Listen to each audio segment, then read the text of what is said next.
آئیں حضرت سیدہ کے گھر میں جا کر دیکھیں کہ کیا اخلاق پایا جاتا ہے، کس طرح بچوں کو پکارتی ہیں. حدیث قصہ آپ سنتے رہتے ہیں، پڑھتے رہتے ہیں، کیا طریقہ ہے بچوں کو پکارنے کا. جب امام حسن اندر آتے ہیں تو کیا کہتی ہیں؟ یا قرۃ عینی، اے میرے آنکھوں کی ٹھنڈک. یعنی بچے کو اس طرح پکار رہی ہے، میرے آنکھوں کی ٹھنڈک. ہم اپنے بچوں کو ایسے گلے لگاتے ہیں، پیار کرتے ہیں. روایات کہ بچے کو دن میں 12 دفعہ بوسہ دو، پیار کرو. کیوں؟ تاکہ وہ تمہارے ساتھ کانفیڈنس اس کا ہائی ہو، ڈیسیجن میکر بن سکے، اسے شیلٹر ہو کہ ہاں میرا باپ یا میری ماں میرے ساتھ ہے. سونے سے پہلے اس کے ساتھ بیٹھیں، اس کو کوئی صورت، کوئی چیز. ہم رائمز تو حفظ کروا دیتے ہیں لیکن دوسری چیزیں بھی حفظ کرائیں بچے کو.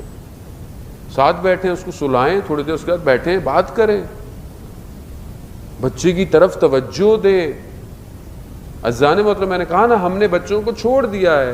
یہ نہیں کہ ہم چاہتے نہیں، ہم آٹومیٹکلی ایک سسٹم میں ایسے ڈیزائنڈ ہو گئے ہیں کہ ہم غافل ہو گئے ہیں. بچہ ابھی گیجٹس پال رہے ہیں بچوں کو، یا میڈس پال رہی ہیں، گیجٹس پال رہے ہیں. ہم بچوں کے ساتھ اس طرح نہیں ہیں. بچے کا رول ماڈل، ہم ماڈل بچے کو حضرت قاسم نہیں دے پائے. ہم نے بچوں کو حضرت علی اکبر رول ماڈل نہیں دیا. ہمارے بچوں کا رول ماڈل بین 10 ہے، اسپائڈر مین ہے، آئرن مین ہے. کیوں؟ کیونکہ وہ ہر وقت انہی کے ساتھ زندہ ہے. اس کو بیگ بھی ویسی چاہیے، اس کو کپڑے بھی ویسی چاہیے. اب جب ایک چیز ہر وقت، یہ نہیں آپ یہ مت سمجھیے گا کہ کوئی چیز استعمال کرنا بری بات ہے ایسی نہ، لیکن اس کو ایکچوئل پتا ہونا چاہیے کہ اصل ہیرو کون ہے. یہ اصل نہیں ہے، خوب یہ سب ایسے ہی کریکٹر ہیں. ٹھیک ہے، کھیلے کودے. اصل کریکٹر حضرت قاسم ہے چھوٹے بچے کے لیے، کہ جو شب عاشورہ کہتا ہے موت میرے لیے جو ہے وہ شہد سے بھی زیادہ میٹھی ہے. یہ کریکٹر چاہیے ہمیں. یہ کردار کہاں ہے زندگی میں؟ صرف مجلس میں، مجلس پڑھنے جائیں. یہ کردار اس لیے تھے کہ ہم اپنی زندگیوں میں ان کردار کو لے کر، ان کریکٹرز کو لے کر آئیں اپنی زندگی میں. آپ دیکھیں کہ 2 بچے ہیں اور دونوں بھائی ہیں، دونوں میں اگر کوئی مقابلہ بھی ہے گھر کے اندر، روایات ہیں تو دونوں کے اندر چیزوں کو برابر ہے. اگر ایک سبقت لے جاتا ہے تو دوسرا لے جاتا ہے. ہم اپنے گھروں کے اندر اس طرح اخلاق، بچے کو کبھی بھی کسی مہمان کے سامنے اس کو مت ڈانٹے کسی غلطی پر. اس کے اندر اس کی جو اندر کی پرسنالٹی ہے وہ ڈیمیج ہو جاتی ہے دوسرے کے سامنے. اب یہ اسلامی طرز عمل ہے. بچہ جو ہے وہ آپ کے ساتھ اٹھے بیٹھے. امام حسن مصطفیٰ علیہ الصلوۃ والسلام، درود بھیجے محمد والے.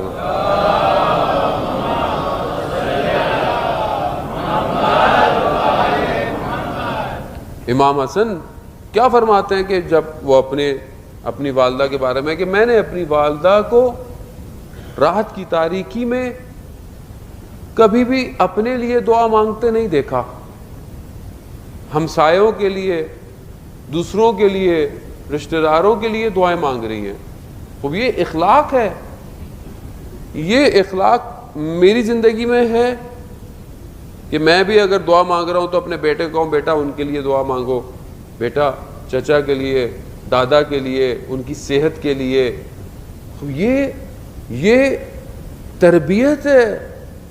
یعنی خود اس کو پتا ہوگا ایک تو خدا سے دعا مانگی جاتی ہے، خدا ہے، خدا کا خوف ہے، خدا ایک ایسی پاور ہے جو زندگی میں تم کہیں بھی ہوگے خدا ہی تمہیں بچائے گا. تمہاری ڈپینڈنسی سب سے پہلے خدا کے اوپر ہونی چاہیے. اب یہ تربیت ہے گھر کے اندر بچے کو. آپ کا چھوٹا بچہ ہو، آپ اگر کھانا کھا اس کو بولے شکر الحمدللہ کہو، شکریہ کہو، تھینکس کہو، میرسی کہو. کس کو؟ خدا کو پہلے کہو، بعد میں گھر والوں کو کہو، بابا کو کہو کہ وہ آپ کے لیے چیز لے کر آئے. پہلے خدا کا شکر کرو کہ خدا نے باپ دیا ہے، خدا نے باپ کو توفیق دی کہ وہ تمہارے لیے یہ کام کرے. یہ آپ تربیت کر رہے ہیں. یہ خدا پر یقین بچپن سے آپ اس کے دل میں ڈال رہے ہیں کہ جب کل کو اس کی زندگی میں کوئی بھی مشکل آئے گی کسی بھی لیول پر، سب سے پہلے وہ ہاتھ اٹھائے گا، کہے گا پروردگار تجھے واسطہ میری مشکل کو حل کر. لیکن اگر آپ اس کو خدا ہی نہیں دیا بچپن میں، تو وہ کس کے دروازے پر؟ ہم ایک دوسرے پر ڈیپینڈنٹ ہیں. اللہ نے نظام ایسے بنایا ہوا ہے, ایک دوسرے کے بغیر نظام نہیں چلتا. گاڑی کے لیے مکینک چاہیے, گاڑی کے لیے الیکٹرانک مکینک بھی چاہیے, ویل بھی چاہیے, سب چاہیے, مگر یہ سب چیزیں اسباب ہیں, اصل ریزن نہیں ہے. اصل ریزن وہ ہے. وہ یہ جب آپ بچے کو گریجولی دیں گے تو بچہ خود بخود یعنی یہ خوف خدا کا اگر اس کے اندر ہے تو آپ اس کو دنیا میں کہیں پر بھی بھیج دیں گے, وہ خدا پر یقین رکھے گا.